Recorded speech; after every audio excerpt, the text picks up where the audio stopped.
Shoutout dito sa dalawang bagong gloves natin na nabili natin kay Boss Joseph, Sec Racing Moto Gloves. Biglaang vlog tayo ngayon tonight guys sa aming biglaang tambay kasama si Boss Marlon, Boss Daniel at si Boss Rogie. Naisip ko, sige na nga, i-test ride na natin or i-first impression ride na natin itong CF Moto 675 SR. Total naka-exhaust na at matagal nyo na rin ito inaabangan for sure. Tumatanggi pa ako nung una kasi gusto ko sana sunod-sunod na iba't ibang motor, pero let's go with the flow na lang kung ano yung available. Tapos kung nasa mood tayo at di tayo busy, i-vlog na natin. Boss Reggie, rinig mo ako? Ito yung issue ng glove, sakit, di mapasok. Nakakapilay ng daliri. Pero ang ganda niya, oh. Mas pogi siya dun sa Ryush natin, pero mas comfy ako sa Ryush. Kaya lang nalaman ko guys, yung Ryush or Ryush na bigay ni EJ, pang skip pala yun. Pero pwede rin naman siya sa motor. Na-enjoy ko naman. Saka, kumusta sa inyo? Mukha bang punching bag? SRP nito sa Shopee ay 3,000 or 2,900. Medium size. Yan, pogi. Saktong-sakto, all black. Kung di lang nahirapang isot to si Boss Joseph, dito ibebenta. Tara, testing natin. Tanggal akong balaklava para malinaw yung audio natin. Uy, bossing. Bakit? Hindi ko mahigop mo. Baka mabali. Narigtag ko lang. Ayan. Pababa. Patulak pababa. Temperature. Ayan, 55. Pagka 60, kora na tayo.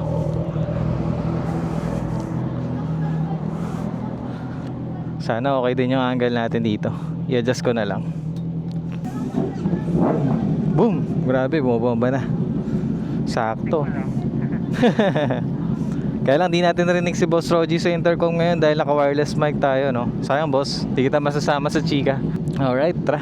Call start natin to. Ilan na ba temperature? 59.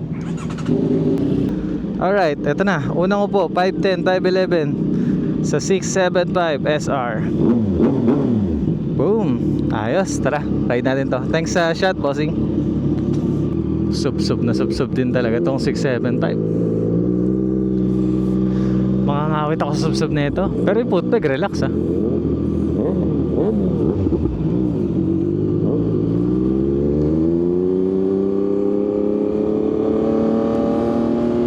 Nakakangawit sa braso.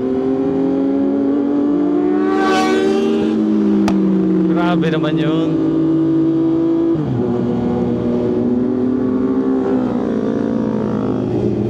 So yun, nakakangawit siya guys, no? Sakto pa, meron akong gamit dito sa tiyan ko. Medyo nakaka-apekto siya. At may backfire din to dahil full system na po, no? Kamusta sa inyo yung sound? Medyo matigas yung quick shifter niya. Siguro kulang pa tayo sa RPM. Mamaya testing natin. Medyo nakakapag-adjust na ako sa posisyon ko. Atras lang yung puwet, tapos relax lang yung kamay. Si Boss Daniel po may gamit ng ating Z1000 ngayon. Nakikita niya rin po tayo sa video or vlog niya.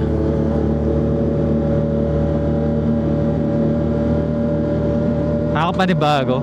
Ganito pala feeling pag isa lang tambucho. Nasa kabilang tenga lang yung tunog.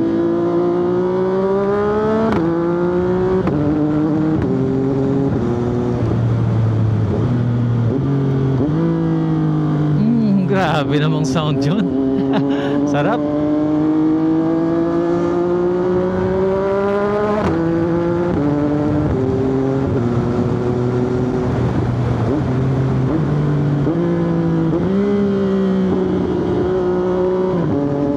Kala mo may auto flip yung tunog eh. Sarap. Yun nga lang, yung feeling ko na nakasubsub tayo pero yung pa-relax, ang weird. Bagay dito naka-reset. Relax yung pa pero naka-forward yung braso. Ang parang nakakangawit sa feeling yun. Gusto mo mag-relax, gaganyan ka. Okay, may option ka, no? Kamusta itsura ko dito sa 675 bossing? Iyon. Tinry ko tumingkayad sa footpeg, no guys. Mas masarap sa feeling, nakatulong. Sayang di ako makapag-yuko ng sobra dahil meron akong gamit sa tiyan.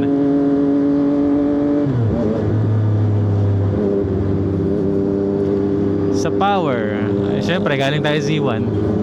Hindi ganun kalakas yung torque niya, no? Ayun, pipika tayo. Wala masyadong lundag. Siguro dahil naka third gear din tayo, pero mamaya try natin. Umabot kaya sila. Sige lang, relax lang naman kami.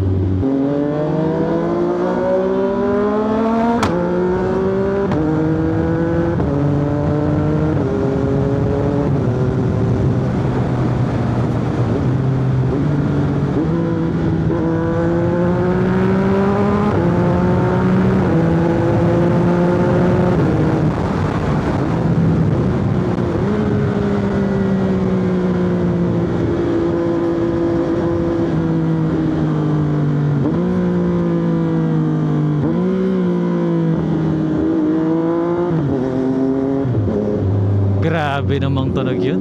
Grabe namang mga shifting yun. Okay.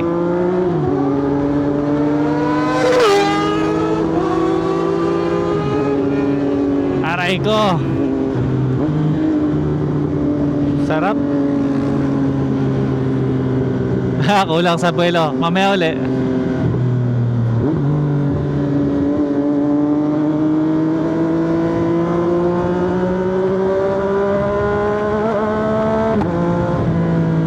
Ganito pala feeling ni JW sa kanyang 675. Lakas din ng preno.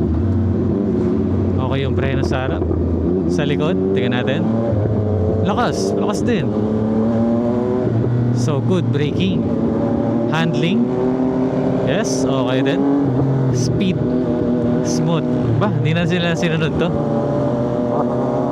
Panis tayo doon, binobombahan tayo. Lady Rider pala, no?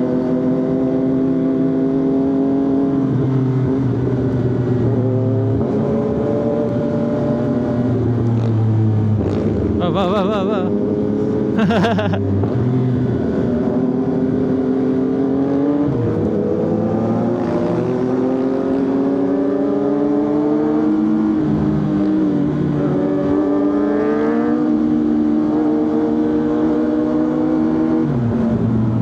Right, safe. Sumisigaw yung 6R. Upuan ni 675 at yung suspension may talbog pero hindi kasing tagtag nung sa C1000 ko.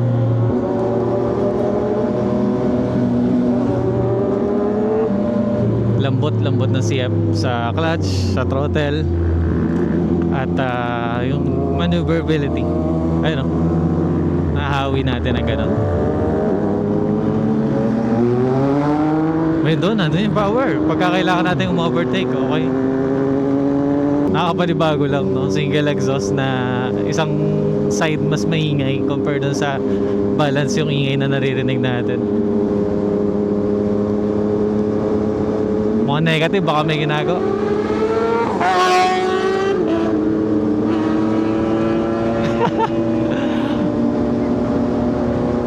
Sarap. Ayan pa, ayan 4.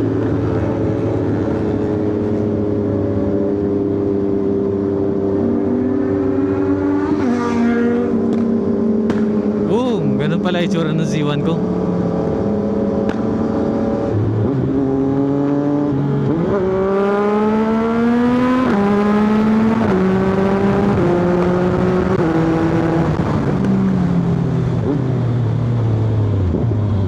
Nasubukan ng full braking. Usap lang pala kami sa likuan. Wow, sarap naman ni Corba na itong 675. Panalo. Neutral, napakadaling kunin. Lambot ng clutch, ganda ng throttle. Solid. Di ko lang ma-enjoy dahil meron akong gamit eh. Try nga natin palipat yung gamit. Aray ko, tumama yung tuhod ko dito sa slider.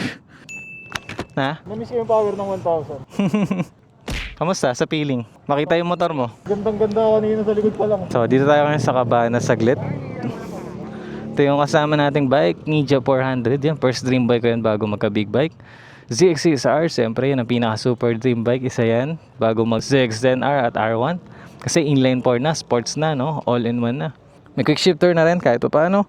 Up and only, eto rin, quick shifter up only. 675 SR, kamusta sa inyo yung feeling na maride nyo to sa video? At nakita ko ulit si Z1000 sa ating POV na gamit ng iba. Medyo tahimik lang ang naging flyby sa atin kasi mabait gumamit po si Boss Ferrer. Pero dito ang bilis niya na sa sports kasi naka-attack position siya. Mas napipil niya na magpatakbo lalo dito sa sport bike. Nakasubsob. Alright. What's up guys? Dito tayo ulit sa Cabanas para i-seat height check ulit si 675SR na may timbang na ganito at may stock seat height na ganito. At ang height ko is 5'10", 5'11". Yan, ganyan itsura natin. Ganito itsura natin pagka nakasubsob. Yan. Yan.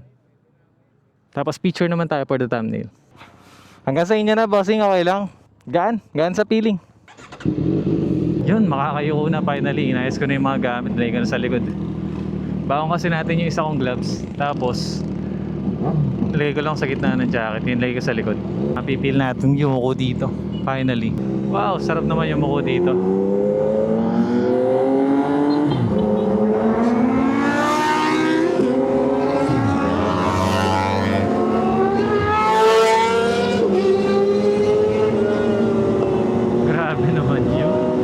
Sarap yung yukuan, nasasalo agad nung 675SR yung tangke niya, yung katawan natin pag nag-tap tayo. Unlike sa 6R, di ba medyo palubog yan, Boss Roger? Pero yung sa paa nito ang medyo weird pa rin dahil ang relax ng foot positioning nung stock foot peg niya. Oh. Tatawa si Boss pero ba't daw di tayo nakayako? Ay, nakayuko na tayo. Ganyan po ang inyong POV pagka nakaloko. Pag nakayuko kayo sa 675SR. Stock windscreen pa to, no? So medyo mababa pa siya.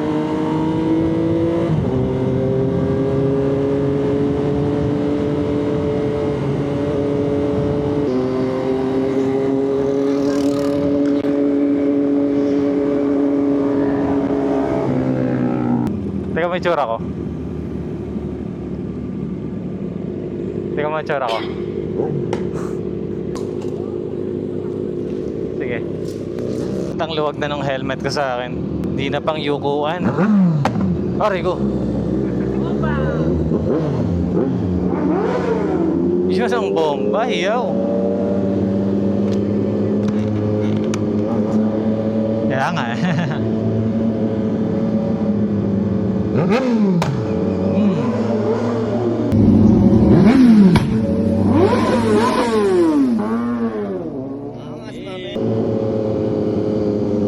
Ginuziwa natin, taba. Tapos ito po. Uy.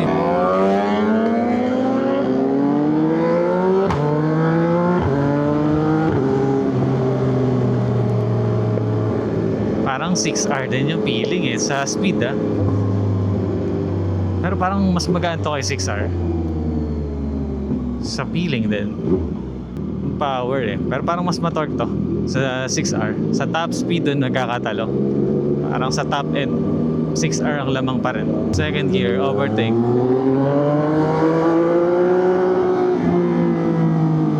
Hindi siya yung biglang ganun yung power, pero parang kang inaangat na ay na binibigay na unti-unti yung power, smooth.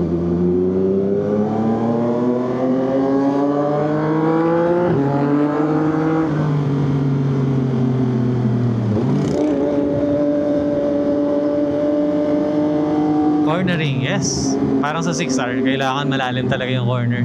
Hindi pwede sa mga ganitong sport bike yung baby corner. Kung gugustuhin mo ibang sa mga baby corners, eh ilalabas mo yung puwet mo para ma-balance mo yung center gravity ng motor. Pero pagka gusto mo attack position, medyo mahirap, no? Mabilis siya, saka hindi siya pwedeng biglang higa. Depende kung gaano kasanay yung rider na gagamit, no? Sarap. Thank you kay Boss Daniel, Boss Dan, sa biglaang test ride natin sa 675SR para maging content natin sa YouTube as first impression ride.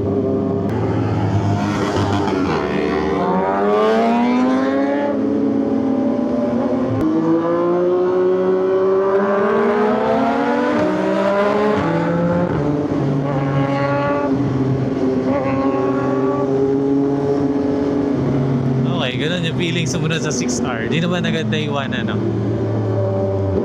Lalo na't mas matorque to sa unang arangkada.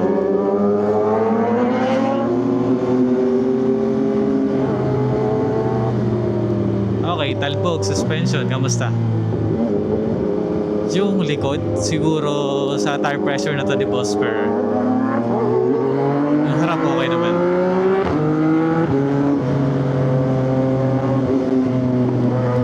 Ganda ng gearbox, ang sarap i-rev match sa downshift nung 675 eh. Pagka nakaupo lang, feeling ko hindi ko mapipil yung ergo ko dito kay 675. Pero gaya nga ng sa ibang bikes, iba pagka umaandar na eh.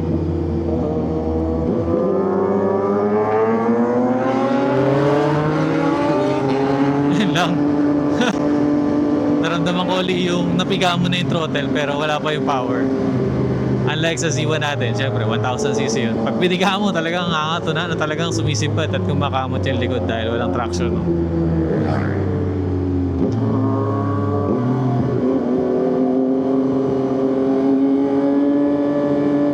Alright, let's go.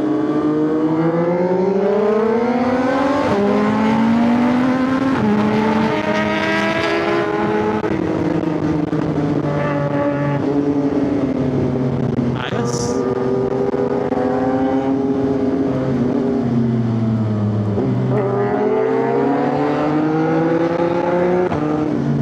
Sarap nung kada shift mo may putok eh, no? Okay naman, hindi naman siya ganun karami yung kalakas yung backfire katulad sa Z1 pagka ganung hataw. Depende lang siguro pag super off yung throttle. Isa pa. Wala ah. Hindi kasing lalaban nun sa atin. Dalawa na nga pala yung oxygen sensor nito. Unlike sa mga first release, isa lang yung oxygen sensor nila na kinakabit sa exhaust. Ayun, may diesel pump pagka below 2K na RPM. Pagka ganitong mga streets lang, 400cc and 600cc, lakas ng power. Sa expressway na lang kayo mabibitin, lalo na kung mga kasabay nyo yung 1000cc. Pero sa ganito, hindi na kayo maghahanap pa ng additional power dahil enough na at mas matipid kahit pa paano sa 1000cc, pwede nyo tipirin para kahit pa paano kung gusto nyo yung daily, hindi ganun kasakit. Sana nagustuhan nyo yung first impression ride natin dito at meron na rin tayo 675NK, check nyo na lang po sa channel. Vlog tayo ganito, mga simple, chill pero nakaka-enjoy panoorin. Alright, thank you sa ating experience dito sa 675SR. See you on the next vlog guys. Thanks Boss Per. Nakakapanibago, relax ang position ko dito sa Z1. Parang ang upright ko ay Z1. Galing sa sandaling test ride sa sport bike. Uy, napapatras ako, inahatakilay ko ng torque. Oh. Grabe naman torque ng Z1. Ganun lang eh oh. Doon sa 675 kahit kalahati mo yung throttle, walang ganung torque eh. Kailangan sagad mo yung throttle para magka-torque. Kasi nga naman sport bike. Pero grabe, konting piga, napapaano pati leeg ko. So yun, quick time bike. Tapos nakapag-content tayo. Thanks you for watching guys. Sana na-enjoy nyo. See you on the next vlog. Di na ako magsalita. Nasisiwan na lang yung magpapatulog, magpapahila sa inyo kung pinanood nyo to ng gabi. Ride tayo ng may music ng inline 4.